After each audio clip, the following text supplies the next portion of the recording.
Akala nila, kontrolado nila ang lahat. Isang paglalakbay, isang simpleng misyon.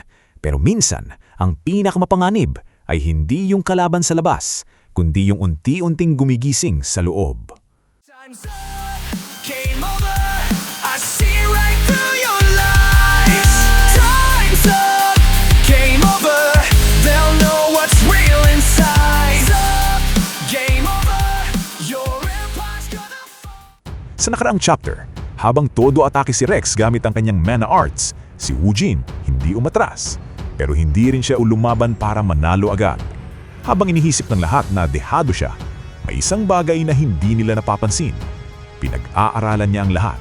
Bawat galaw, bawat lakas, bawat kahinaan. Hanggang sa isang suntok. At doon, nagbago ang lahat. Doon nila napagtanto, ang laban na akala nila ay dikdikan, ay isang laro lang para kay Wujin. At bago pa matapos, pinahinto na ng Holy Knights ang laban. Dahil alam nila, kapag nagpatuloy pa, wala nang matitira kay Rex. Pero sa dilim, may isa pang lihim na gumagalaw. At sa oras na yon, maaring hindi na sapat kahit ang lakas ni Wujin. Kaya naman mga Katoon Fam, dito na tayo magsimula ng Chapter 9. Simulan natin ang kwentuhan sa pag-explain kung ano ang Mana Arts. Ang Mana Arts ay ang paggamit ng mana na parabang bahagi ng katawan upang palakasin ng sariling katawan o mga sandata. Kahit sinong may kaunting talent ay kayang gamitin to. Pero nakadepende pa rin ito sa antas ng kasanayan ng isang tao, mga Katoon Fam. Sinasabi din na isa itong pangunahing teknik na kayang humati ng mga bundok at karagatan. At ganun na nga, nagpakawala si Raymond ng kanyang Mana Art skill na tinatawag na Sacred Fire Slash, na matagumpay na humati sa 3 punong kahoy at nagpatumba sa mga ito, mga sir. Patapos gawin ito ni Raymond ay malakas na pumapalakpak naman sa likod niya si Rex, kasabay ng masayang pagsasabi niya na talagang kahanga-hanga daw ang kanyang lord na si Raymond at tunay na napakagaling daw ng kanyang lord. Dagdag pa ni Rex nang may pagmamalaki na napakaningning daw ng kanyang lord at siya daw ang pag-asa ng lahat. Dugtong pa ni Rex na paano daw naging ganito kaperpekto ang kanyang lord dahil gusto niya rin daw.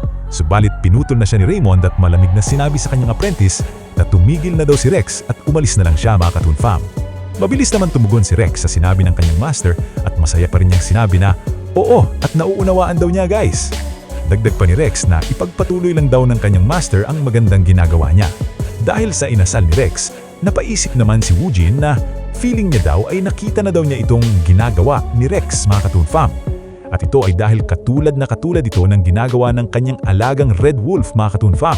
Matapos nito, kinuon na ng ating bida ang kanyang isipan sa skill na ginawa ni Raymond. Napatanong si Wujin sa kanyang isipan na kung yun ba ay ang tunay na Mana Arts. Dahil nakakatiyak daw siya na mas malakas yun kaysa sa ginamit ni Rex sa kanilang nakaraang laban, mga Katoon Fam. Dugtong pa ni Wujin na pero kahit ganun daw, ay hindi ba dapat kaya ni Raymond na gawin pa rin ito kahit walang gamit na teknik? Nagsalita na si Raymond at sinabi niya sa ating bida na itinakita na daw niya mismo kay Wujin ang Mana Arts, kaya dapat daw ay mag-focus na ulit ang ating bida. Mabilis namang sumangon si Wujin kay Raymond, mga Katoon Fam. At ganun na nga, nag-focus na ang ating bida. At habang ginagawa ito ni Wujin, ay patuloy naman siyang tinuturuan ni Raymond. Nagsabi si Raymond na kapag iniigting daw ang braso ng ating bida, ay lumilitaw ang mga ugat at kumikipot ang mga kalamnan. At sa ganitong paraan daw, ay hawak na ni Wujin ng mana na nasa loob ng kanyang mga kalamnan. Napaisip naman si Wujin na hanggang sa mga puntong ito daw, ay katulad lang naman ito ng tinuro sa kanya ni Claire. At dito, lumabas na ang mana ng ating bida, mga Katoon Fam. Subalit nagulat si Wujin dahil napakaraming mana ang dumadaloy sa buong kanyang katawan. Napatanong pa nga ang ating bida na kailan pa daw siya nagkaroon ng ganito kadaming mana sa loob ng kanyang katawan. Subalit napagtanto naman ng ating bida na ganitong klaseng mana daw na napakakalmado at napakagaan ng pag-agos ay katulad ng mana ni Claire, mga Katoon Fam. At habang patuloy na lumalakas pa ang pag-agos ng mana ng ating bida, ay nagsimulang magbago naman ang kulay at katangian nito, mga Katoon Fam. Patuloy naman sa pagsasalita si Raymond habang hindi pa niya napapansin ang pagbabago sa mana ng ating bida, mga Katoon Fam. Sinabi ni Raymond na ngayon daw ay unti-unting gamitin daw ng ating bida itong mana na ito dahil mas madali daw kung igagalaw ng ating bida ang kanyang katawan. Subalit naputol na ang kanyang pagsasalita nang sa wakas ay mapansin na ni Raymond ang paglakas ng mana ng ating bida, mga Katoon Fam.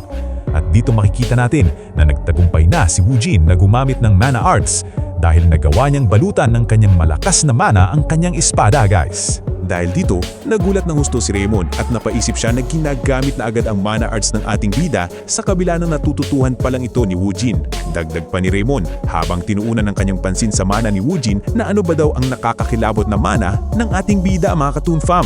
Dugtong pa ni Raymond sa kanyang isipan na ang anyo at kulay daw ng mana arts ay naaapektuhan ng isip at kalooban ng gumagamit nito. Pero ang magkaroon daw ng ganitong mana na sobrang nakakakilabot ay kasunod nito ang mabigat na katanungan ni Raymond sa kanyang isipan na ano ba daw ang mundong nasa loob ng ating bida? At gano'n na nga, masayang sinubukan ng ating bida ang kanyang bagong technique na natutuhan, mga Katoon Fam, ang paggamit ng mana arts. Habang nagpa-practice si Woojin ng kanyang mana arts, ay napaisip naman siya sa kanyang sarili na bahagi ba daw ito ng kakulangan niya sa kasanayan dahil parang hindi daw ito ganun ka-effective kumpara sa lakas na ginagamit niya ngayon.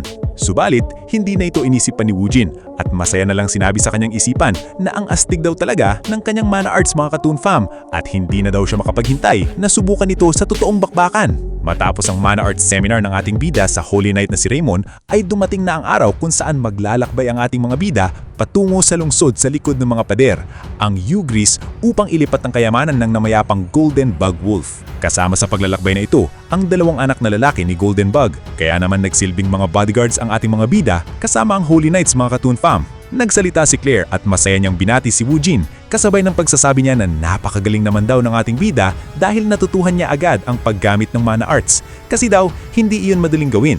Sumagot naman si Woojin na iyon daw kasi ay salamat sa mga tinuro ni Claire sa kanya. Salamat sa pagbisita sa Tambayan Toontime, munting tahanan ng mga kwentong para sa inyo.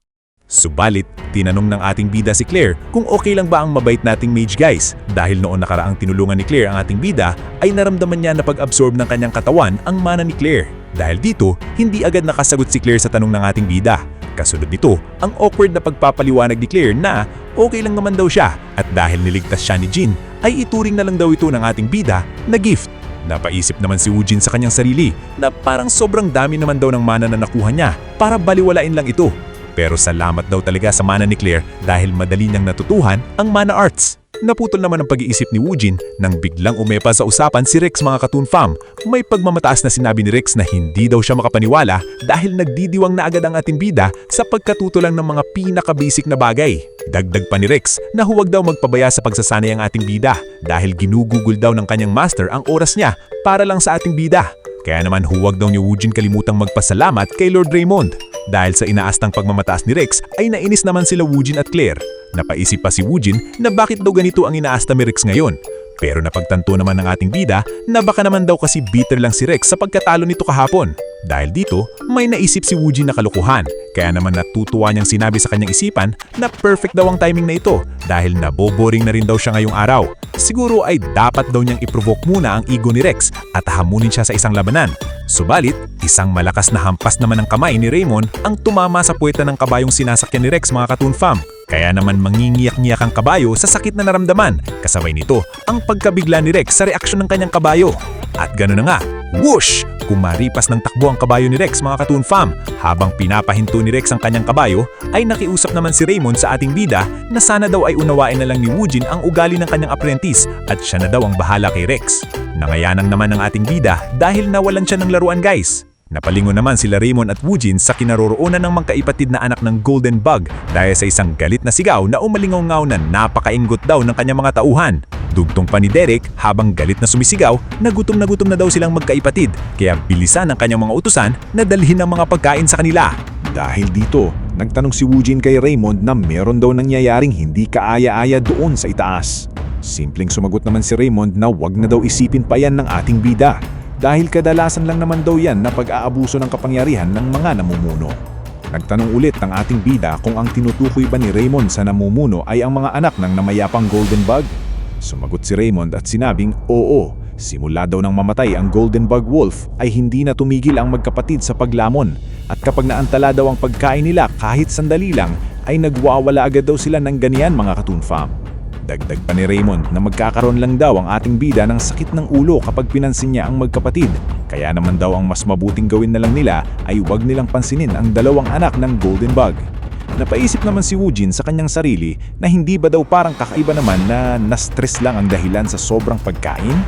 Well, may point ang ating bida dito mga Katoon Fam.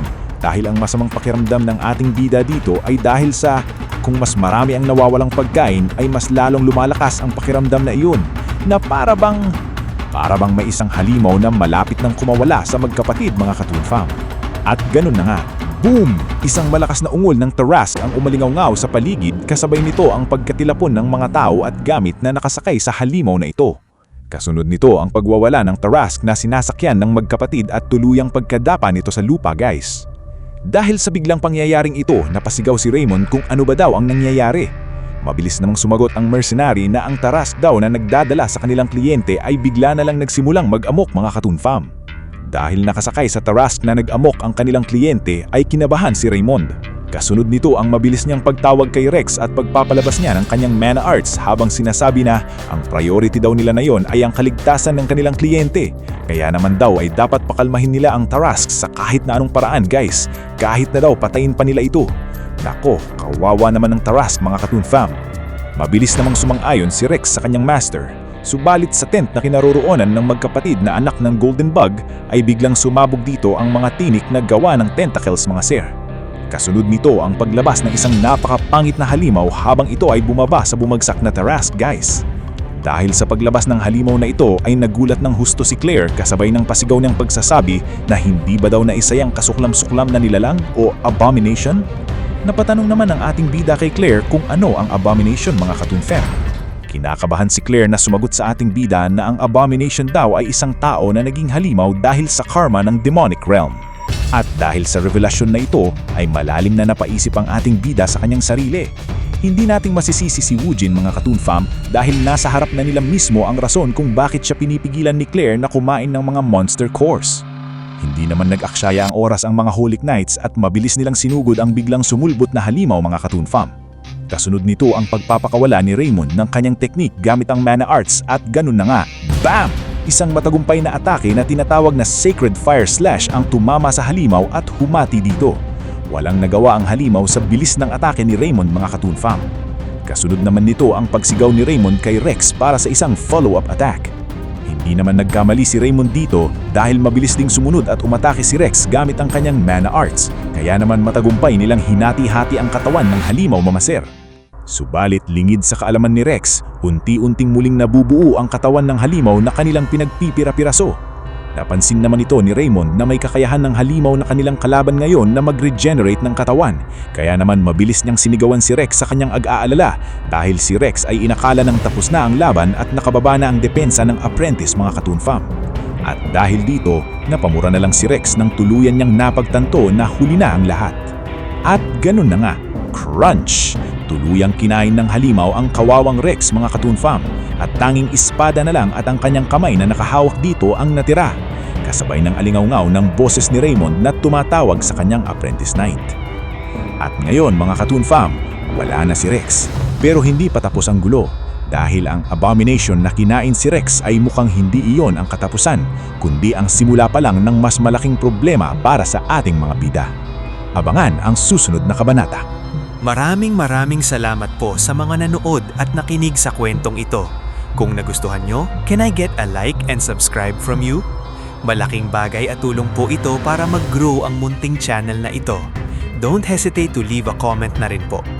Again, thank you very much mga Katoon Fam. Before I finish this fight, quick plug, subscribe to my channel or you'll miss how it ends.